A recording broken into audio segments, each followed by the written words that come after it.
Hey, Legal Rebels, this is Tom Martin. I'm the founder of LawDroid, and this is my podcast, LawDroid Manifesto, where I interview legal innovators about how they do what they do. In this episode, I interview Ronald Flagg, president of Legal Services Corporation, whose lifelong dedication to civil rights has helped transform access to justice for millions of low-income Americans facing life-changing legal challenges.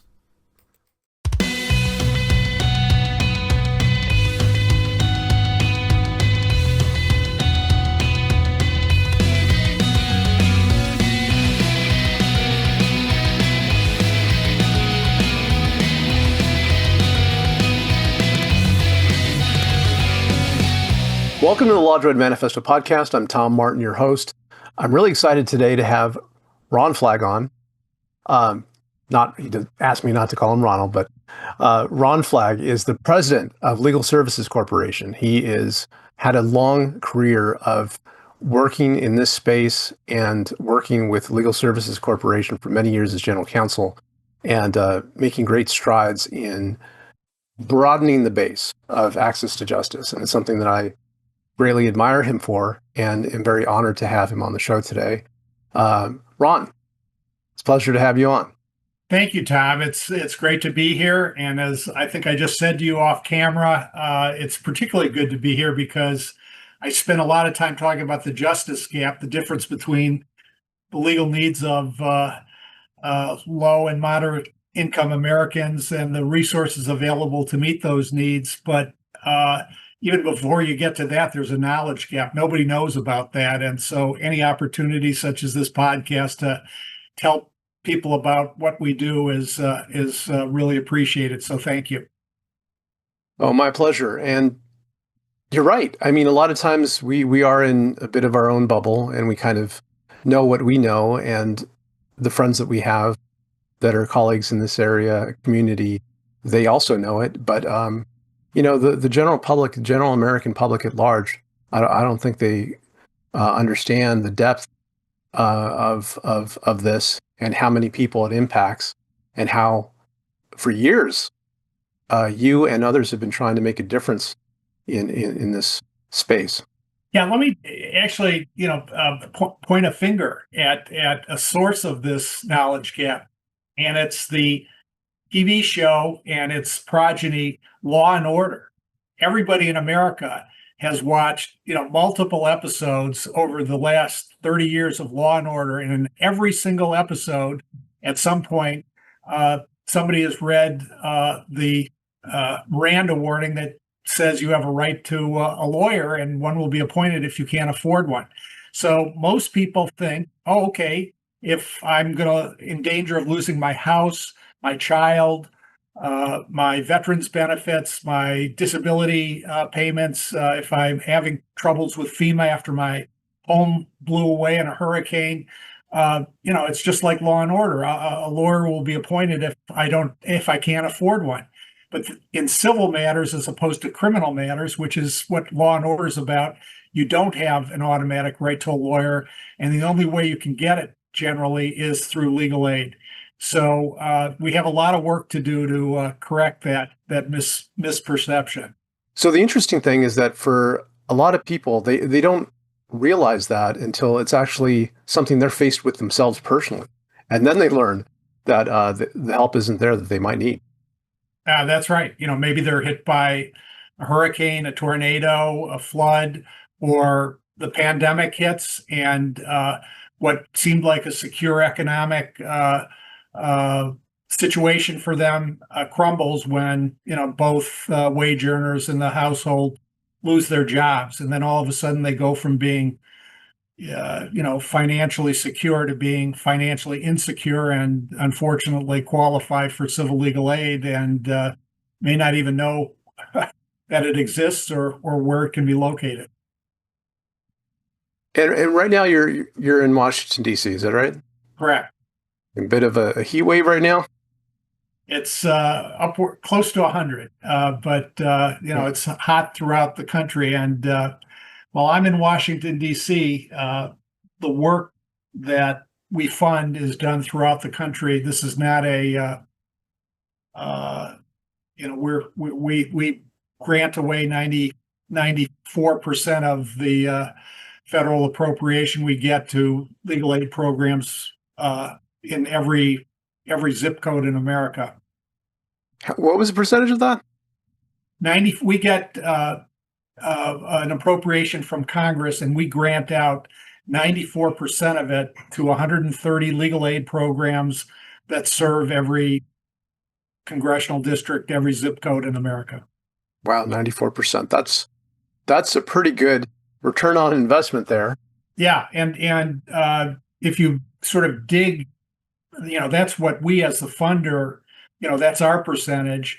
But then if you look at what the investment in our grantees and the people they serve do, for every $1 in civil legal aid funding, that yields an average $7 return to the economy. That's 700% is a pretty good return on investment. And how is that? It's because for example, funding saves taxpayer money by preventing domestic violence to becoming a burden on law enforcement, or solving legal issues before they spiral out of control, or keeping people in their homes rather than having them have to be in shelters, which are much more costly than paying a few hours of legal time.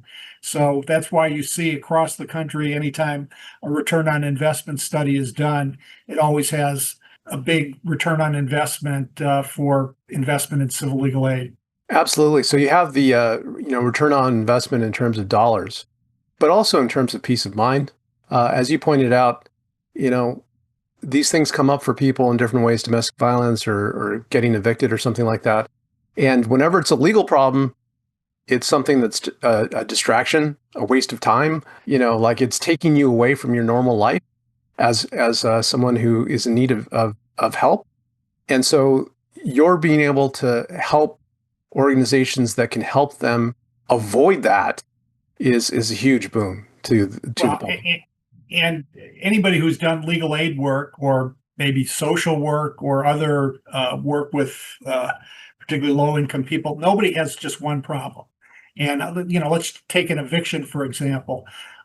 Being evicted is not just a housing issue. It quickly becomes an education issue because now your kids are no longer in the district. It becomes an employment issue because now I'm not located in a place where I can get public transportation to work. It becomes a family issue because we can't find a place where we can all be securely. It becomes a potential criminal justice issue because you can see statistically that people who are rendered without a home are more likely to end up enmeshed in the criminal justice system.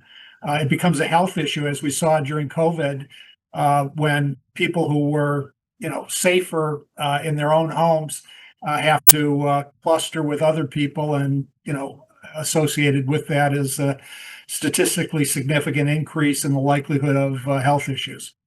Quality of life issue, actual life issue, life events. And that snowball effect that you mentioned, like it just one thing leads to another. It's like dominoes. So amazing that there's such efficient use of the money that's appropriated, 94% of it going to the people that need it. And then the multiplier effect of having a return on investment of 700% is not too shabby. So with all of that said, and that being a nice teaser for what we're going to get to a little later, as the audience knows, I do like to take a turn and go backwards before we go forward. And I'd like to ask you a little bit. We don't have to go too in depth into it, but I do want to ask you about your origin story and where you grew up and all that. I know, as you mentioned, you're in DC now, but did you grow up there? No, I actually grew up in Milwaukee, Wisconsin. Milwaukee. And you ended up going to University of Chicago, though, right? Yes, I did. And when I was a kid growing up in Milwaukee, I frequently went to the Museum of Science and Industry on the south side of Chicago, and that was just a short walk away from the University of Chicago. I can't say that is actually the reason I went to the University of Chicago, but I was familiar with the university from those trips. But no, I think the part of my origin story that bears on what I'm doing today at Legal Services Corporation is really my family story, my parents' story. My parents were both Holocaust survivors. I guess they were not in concentration camps, but they both escaped from the Nazis in the late 1930s and ended up, my mother directly coming to this country in December of 1938, and my father going to England on the Kinder transport and then being in the British Army and eventually making his way to the United States. But their backstory really meant that they focused very heavily on civil rights, having been denied civil rights formative years in Germany. And, that was something that we talked a lot about at home. And, I remember listening to the radio of the roll call vote for the Civil Rights Act of 1964 at the age of 10. So I'm not sure how that happened, but clearly my parents had an influence on me then. And I think it's, carried forward to the work I've been doing for, much of my career. Well, I definitely can see how those are formative experiences, and the influence of your parents and understanding and hearing their stories, and that setting a direction for you. That's exactly how it happened. If you don't mind sharing a little bit about what it was like, where you grew up, and what your parents did, and what kind of work they did, and maybe if they shared any of those lessons or experiences with you. Yeah, it was interesting because they actually, particularly as when I was a kid, did not speak all that much about their experiences in Germany. They were too painful and they wanted to move forward. Neither of my parents were able to go to college. My mother was the valedictorian in her high school, a large high school in New York, which is where she landed when she arrived from Germany, but her family didn't have the means to send her to college. My father escaped Germany as when he was 15 or 16, and pretty quickly found himself in the British Army. And by the time he got to the United States, he'd not been in the U.S. Army, so he was not covered by the GI Bill, which might have paid for his educational expenses. But both my parents, maybe particularly because they had not been able to go to college, were really intent that their three sons, myself and my two brothers, would, have a better life by, through education. And so that was a big emphasis in our house. I mean, it's not that they looked over our shoulders that we were doing our homework, but it was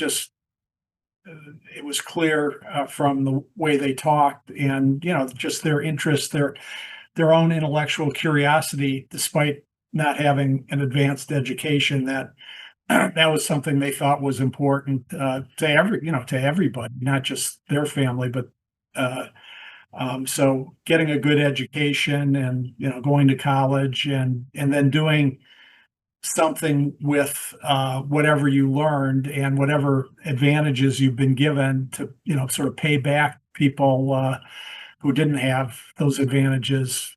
That was all part of the values that they transmitted to my brothers and myself. Were you the oldest? I am. Yep. Yeah. So with that, you go to University of Chicago and you major in public affairs, right? Right. So it was sort of an interdisciplinary study involving politics and economics and a few other social sciences, but it was all, by that point, I was pretty focused on wanting to go to law school, and just, the heroes of my youth, the people who were casting the votes in favor of the Civil Rights Act in 1964, a lot of them seemed to be lawyers. So that, to me, even without necessarily a career in politics, seemed like a good way forward to try to help people. There's a couple of camps with people that I talk to that go to law school that are lawyers. One is that they have no idea that that's what they wanted to do, but they kind of made the choice because it seemed practical and they wanted to be able to survive and pay the bills. and others that seem like from an earlier age they were drawn towards the law. And it sounds like you're in the latter camp. Yeah, and I again, not just sort of drawn toward law as a academic uh, exercise or even a profession, that I thought was laudable, which I think is the case. But it just seemed to me to be a set of skills and uh, creating opportunities to help people. You go to Harvard Law School, right? Yeah. What that makes me think of is a lot of a lot of the first impressions I had of law school when I was reading 1L back in the day, and the paper chase and all Well, that. one L was actually my class. Scott Turow was a classmate of mine, so it's an amalgam of a bunch of people that I went to law school with. Oh wow. Yeah, well, I guess yeah, in a weird way I was reading about your experiences there. Well, I don't know if it was my experiences, but certainly the experiences of people I was in law school with. Harvard Law School, especially at that time, it seems to have had quite quite an influence on the world of law and what people think of it. And I was just wondering from that, what was your experience of going there? Was it the kind of heady stuff that we would see in Hollywood, or was it more practical? Uh, it was in a sense neither. I mean, if I had to do it over again, or if I gave advice to somebody, I would urge them to do something else between college and law school. I went straight from college to law school. I went through college in 3 years. So to me, law school was just another 3 years of school. And I met a lot of people. I made a lot of good friends, and I found it intellectually interesting. And I did have some public service experiences working for the state attorney general that really stuck with me. Um, but it was not as heady as I think it was for people who had done something else for a number of years and then came back to law school, in a very affirmative way, having seen other aspects of life and deciding this is the route for me to do something specific. And I think Scott Turow himself had been a writing professor, I think, before he went to law school. And I think for people who did something other than school for several years, they're thinking about law. So they had much higher hopes and expectations for law school than they might have had they just been another 3 years of continuing education. But high expectations sometimes are rewarded and sometimes are dashed. And I think you see in books like 1L both of those things. People have very high expectations, and sometimes they're disappointed. Whereas I was probably on a more even keel because it was just, to my mind, another 3 years of school. And I wish it hadn't been that way. I wish I'd gone in with a sort of a fresher perspective on what I could get out of school than I did. Well, it was shortly after that that you went to work at Sidley Austin, right? Yeah, I clerked for 2 years for a federal judge in Milwaukee, and then I went to the Justice Department for 2 years, and then I went to Sidley uh, in 1982 and was there for the next 3 decades. Yeah, 30 years at Sidley. Um, I mean, that in itself, like that's um, what was that like for you? Like, I know it's kind of hard. It's an unfair question to ask about 30 years of there, but No, well, I will say I had a, I was really blessed. I think Sidley is a great firm. I had a great time. I had many friends that I made. I worked on really interesting cases. I had numerous mentors who were fabulous lawyers and who I worked closely with and I learned from. And I had, I worked with those mentors throughout those 30 years. It wasn't just the first 15 minutes I was there.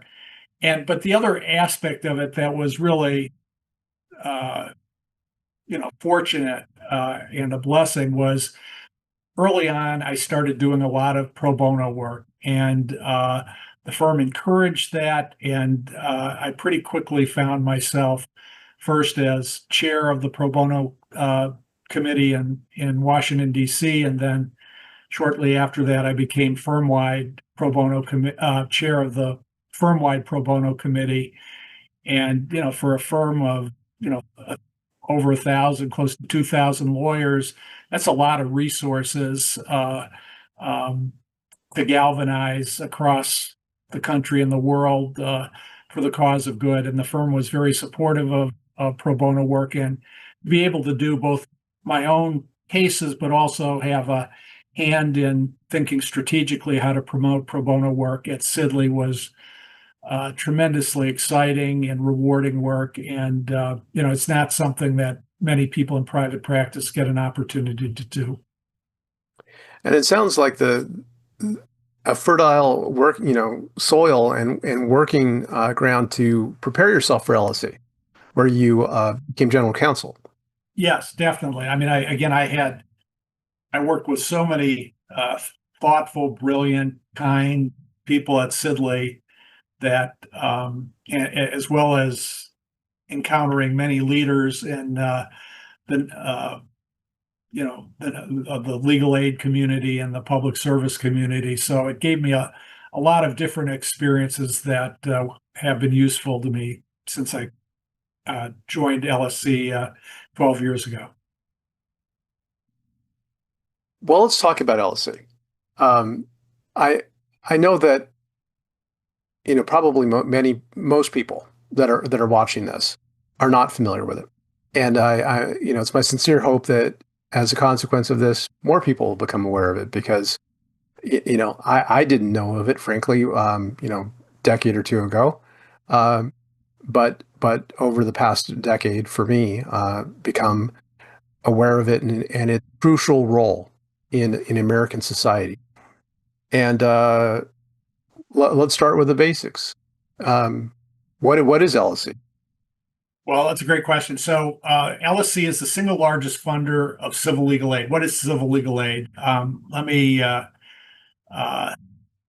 people face civil legal issues, and 50 years ago, Congress decided that the quality of justice in America should not turn on whether or not you had the money to hire a lawyer. So, I don't like to talk in abstraction. So, civil legal aid is Victoria in Illinois, who hid with her 2-year-old son in the trunk of a pediatrician's car to escape her abusive spouse, and who needed a legal aid attorney to help her permanently separate from that relationship.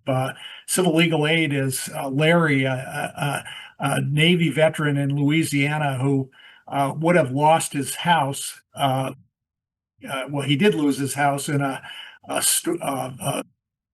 hurricane in Louisiana, but he got it back by means of support he got from legal aid in Louisiana. He was able to rebuild it. Or the young child in Georgia who was cured of sickle cell anemia because a legal aid attorney helped fix the paperwork error that was causing an insurance company to deny the critical transplant that child needed.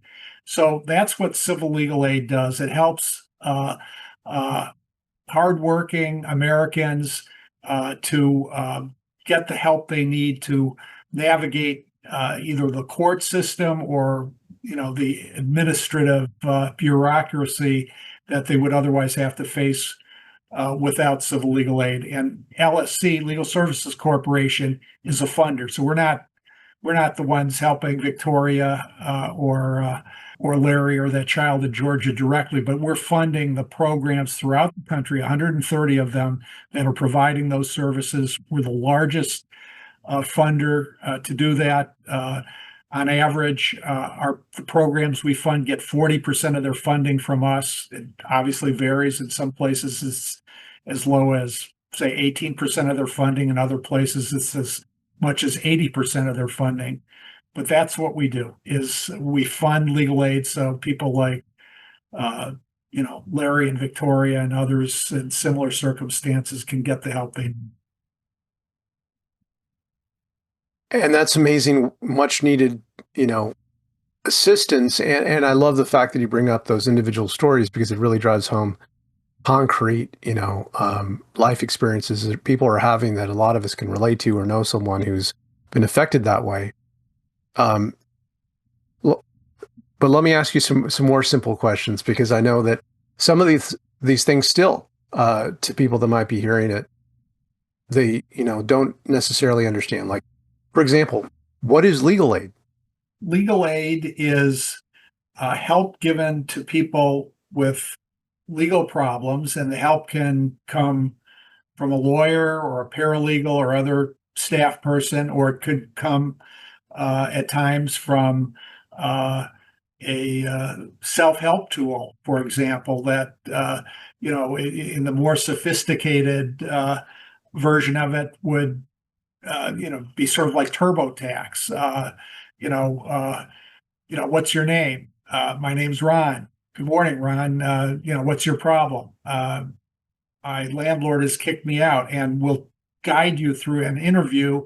And if it's, if the program is sophisticated and robust enough, and maybe it's driven by AI, and so it over time can understand how helpful or unhelpful it's been and learn from those experiences. It can either refer me to somebody who needs help, or can guide me through an interview and create a document, an answer to an eviction complaint, or an answer to a divorce complaint, or draft a divorce complaint if that's what I need. So, legal aid basically is assistance that will provide help to somebody who has a legal problem. And you had mentioned, a handful of stories of people that are affected by legal problems that legal aid can help with. How pervasive are these types of legal issues? Like, what's the scale of this affecting Americans? Yeah, no, it's much more common than people would imagine, given the fact that nobody's heard of legal aid. We did a survey in just a few years ago, and the survey showed that three quarters, 74% of people living under the federal poverty, 125% of the federal poverty limit, 74% uh, uh, were confronted by at least one civil legal issue every year. I think it was something like 50% had five or more civil legal issues every year. And when we talk about the justice gap, what we're talking about is, so you've got this enormous mass of people, three quarters of whom are confronting these really life impacting issues: losing their home, losing custody of a child, not getting their veterans benefits, not getting help in rebuilding their lives after a natural disaster. It's getting help with those things, and that's what civil legal aid does: is help people that are facing these life impacting problems. And what I was going to say is, it turns out that because of the insufficient funding of civil legal aid, over 90% of the problems, the sorts of problems we're talking about, evictions, child custody cases, veterans benefit cases, over 90% of those problems do not get either any or certainly all of the help that is needed to fully deal with them. So that's when we refer to the justice gap. That's one of the data points that we're referring to. Wow. So, okay, so not only are people that are probably in the least favorable position to defend themselves against legal issues, namely that they don't have a lot of money to spend on lawyers, like not only are they experiencing quite a number of legal issues on a yearly basis, but then they don't have the money to get the expertise that they need, and 90% of those concerns go completely unaddressed. which probably, as you mentioned before, exacerbates and snowballs the problems into greater problems. Yeah, and in fact, I said 74% have one issue. If you're uh, a survivor of domestic violence, uh, probably 90 or 95% of the people in that category, that is, survivor of domestic violence, have 5 or even 10 or more civil legal issues every year. So again, civil legal issues tend to come up in clusters. They don't come up one at a time. So I think I understand better like the breadth of the problem. I'm also kind of curious. Before LSC was around, you know, like when I teach, at Suffolk Law, and when I talk to my students, one of the things I like to show them is like the before picture and then the after picture. The before picture being before LSC was around. What happened then? Just you know, how did LSC come about to address that problem? Was it so bad at the time that people felt it really necessary? Like, what was that picture like? Yeah, you go back to the early 1900s, maybe the teens, and individual legal aid programs popped up locally in a few places, not in any great volume, and certainly there was no network of receiving common funds. The idea that civil legal aid could be important to improving people's lives, to empowering them, to help them not only address their problems, but even improve their life situation significantly. Was probably first surfaced during the Johnson administration, and federal funding for civil legal aid started in 1964 as part of the Office of Economic Opportunity. And so there was some federal funding for civil legal aid starting in 1964, and that continued for the better part of a decade. The issue that came up in Congress then in the 1970s, the early 1970s, was where and how to continue that federal support for civil legal aid. And there were two thoughts. One was to create an executive branch agency entity that would be funded and be part of the government and the executive branch. And then the alternative to that was to have a private 501c3, which is what LSC is now, that would get federal funding. And Congress chose the latter construct, to have a federally funded nonprofit, frankly, to insulate it from changes in executive branch administration, so that if a president came along who didn't want to support legal aid, that would not be the death knell for civil legal aid. And so that's what was enacted by Congress in 1974.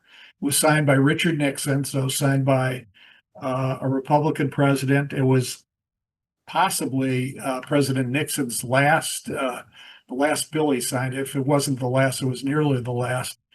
And so LSC we've just celebrated our 50th anniversary in 2024, and we have been funded by Congress for the last 50 years, and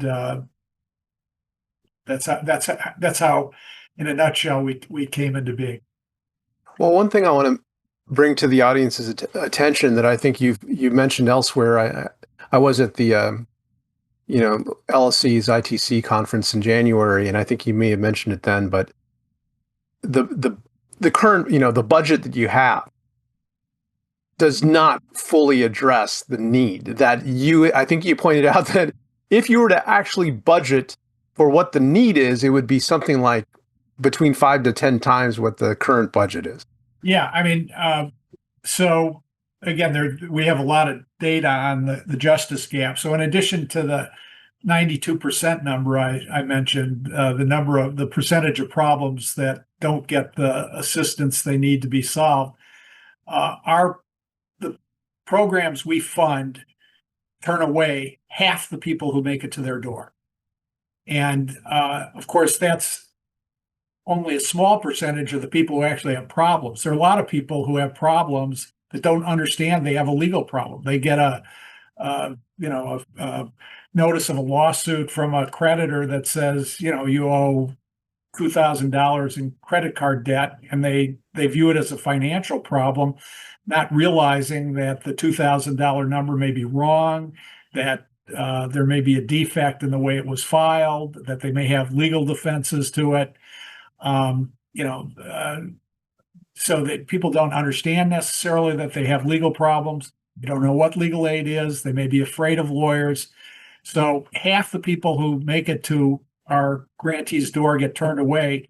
And our annual appropriation request to Congress is calculated in a pretty simple way. We say, instead of turning away half the people who come to our door, what financial support would we need to fully serve those people? And the number is roughly $2.1 billion, and our current budget is $560 million. But that's the budget that yields the 50% turnaway rate and the 92% underserved rate. Yeah, and if you take into account, as you mentioned, the return on investment could be 7 to 1, then that $2 billion+ is really well spent and helps the economy and just everyone maybe just have a better quality of life.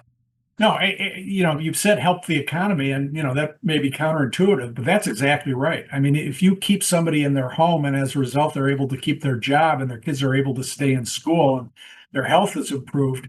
I mean, it doesn't take an economic PhD to understand. That means people are staying in their jobs. It means their life chances are much better. They're likely to be taxpayers rather than relying on public benefits, and so it benefits them individually. It's more just. It makes for better communities. It makes for a better America. So the economy, the markets, they like stability. Stability is the foundation of our economy, our country, and it keeps people moving forward rather than getting bogged down in these issues that we're talking about. And Yeah, so, let me interrupt you for just a sec. I yeah, mean, to that point, just in the last couple days, over 100 general counsels of the largest companies in America signed a letter to Congress saying you need to fund LSC. And why did they do that? I mean, it's exactly for the reason you said. They understood that their employees, their customers, America needs a justice system that's fair and effective. A justice system that denies justice to a substantial percentage of people, is not justice for everybody. In fact, it's really justice for nobody.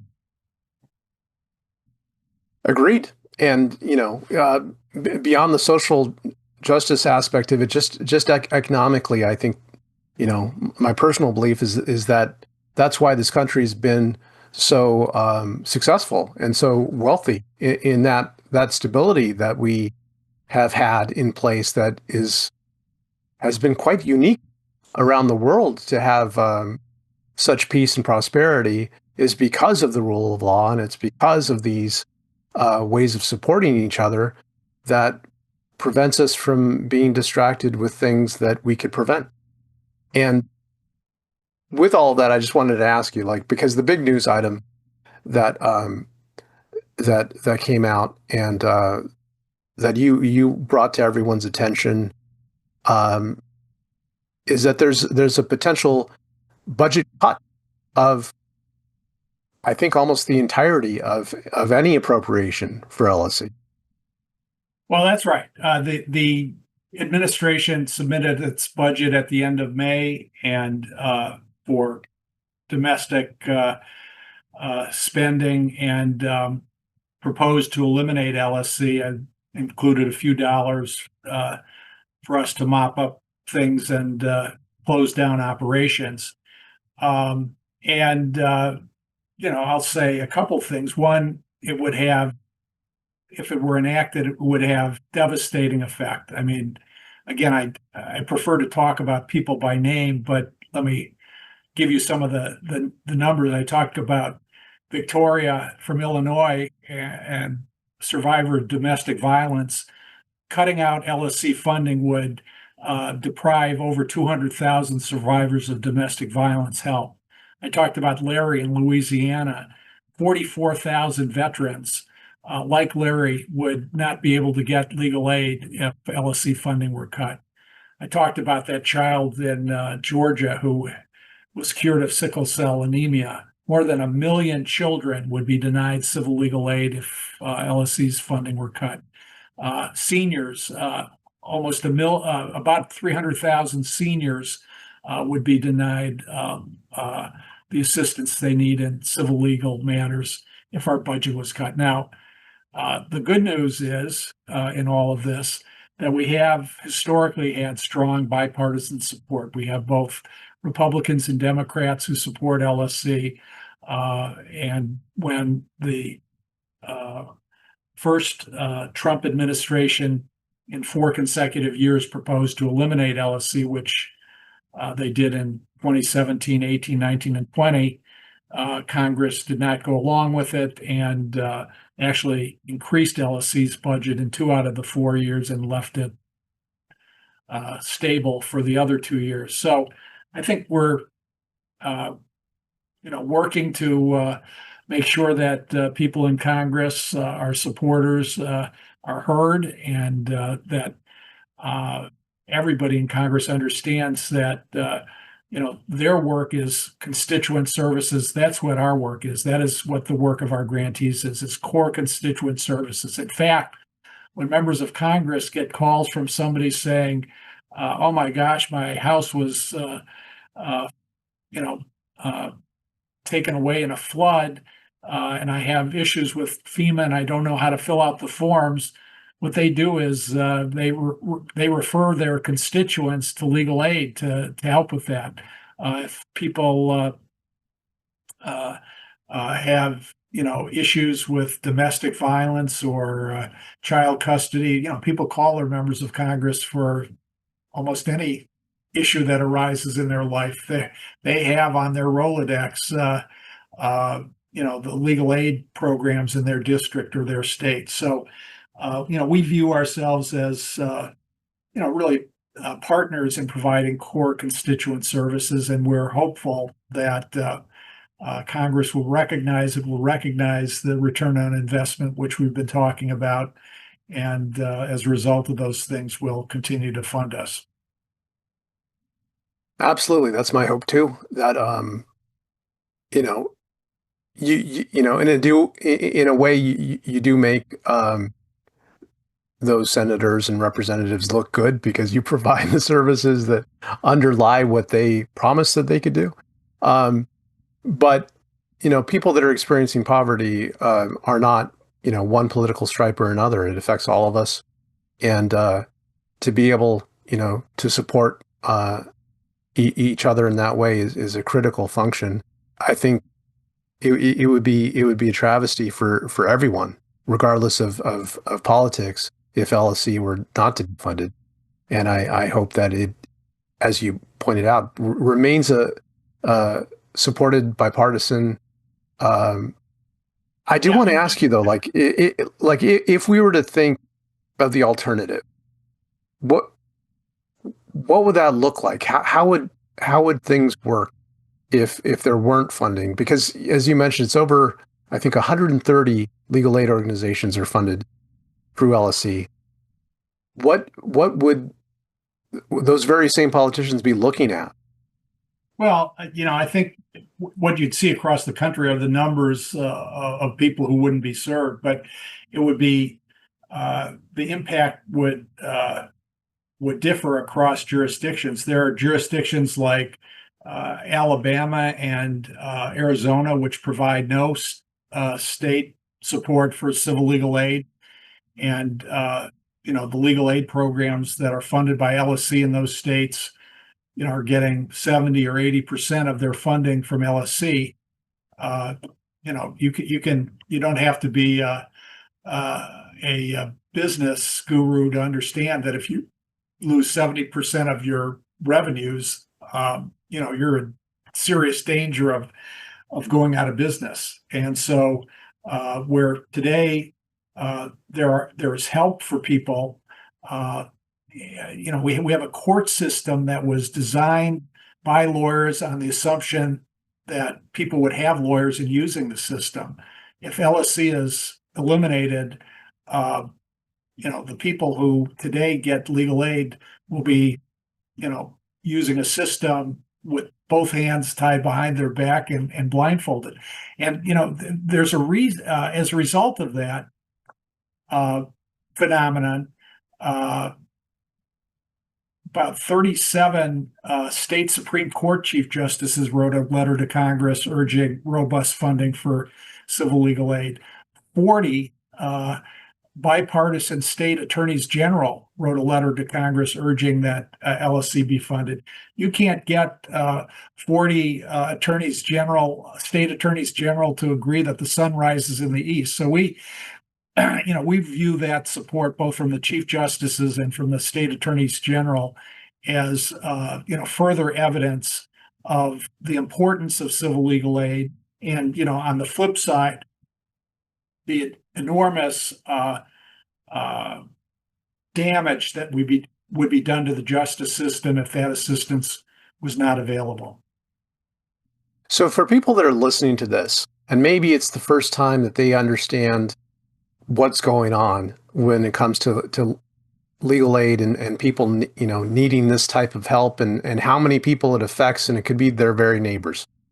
What can they do to help? What can they do to try to help you and everyone who's affected to stay funded, to spread this even further so that more people are helped? How could they possibly make a difference?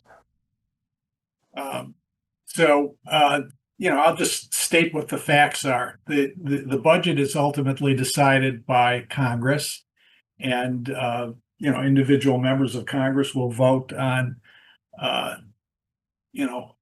an appropriations bill that will or will not include funding for Legal Services Corporation. But I think members of Congress are certainly in tune to what their constituents have to say, and if members of Congress hear, by letter, by telephone, or by social media that this is an important issue to people, I think that will resonate with them.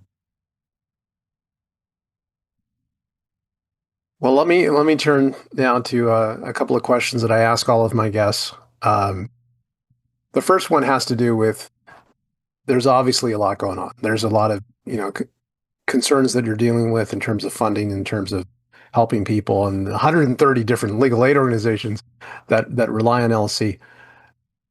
How do you keep a work-life balance? How do you keep time for yourself and your family working on all this? Well, I'll be candid and say, for starters, and my wife would violently object if I didn't say this to begin with. It's hard to maintain work-life balance, but it's helped at least a little bit by the fact that I have grandchildren ages 1 and 3. They don't live locally, so when I need to, other than when I talk to them on by video, so I think spending time with my grandchildren is certainly one way I stay grounded. And so this next question, it may be related to that, but when you do all of this over the course of your career, the many things that you've had your hands in, what makes it worthwhile for you? Oh, I think, I go back to where we started. my parents instilled in me the value of serving people, and to at the age of 71 be doing something that helps people means a lot to me. Between the pandemic um, and other things that are going on in the world, uh, we all of us have had a lot of moments where we felt helpless, that things were going on in the world over which we had no control, and we've all felt helpless. Having a job where at least some part of every day I feel helpful is a blessing beyond measure. Well, Ron, on behalf of myself and I know a number of people in the community and across the country, I just want to thank you very much for your work, what you do, what LSC does, the devotion of your career to helping people. Thank you. Thanks, Tom. And so, for everyone who's watching that wants to keep in touch with you, learn more about LSC, help out, and support its work, how can they keep in touch? The easiest way is to go to lsc.gov, and you can learn more about LSC. You can see ways you can help out. We're very active on social media. Uh, you know, Pretty much all of the popular vehicles, and so if you look for LSC on social media, and if you like what we're saying, share it with your networks. That'd be great. Well, thanks again, Ron, for being on the show. I really appreciate it. Thank you, Tom. And for all of you there at home or at work, thank you so much for watching. See you next time. Thank you so much for watching the latest episode of the LaDroid Manifesto podcast. To keep in the loop about upcoming episodes, please subscribe to LaDroid Manifesto and you'll get notified. Thanks for watching. See you next time.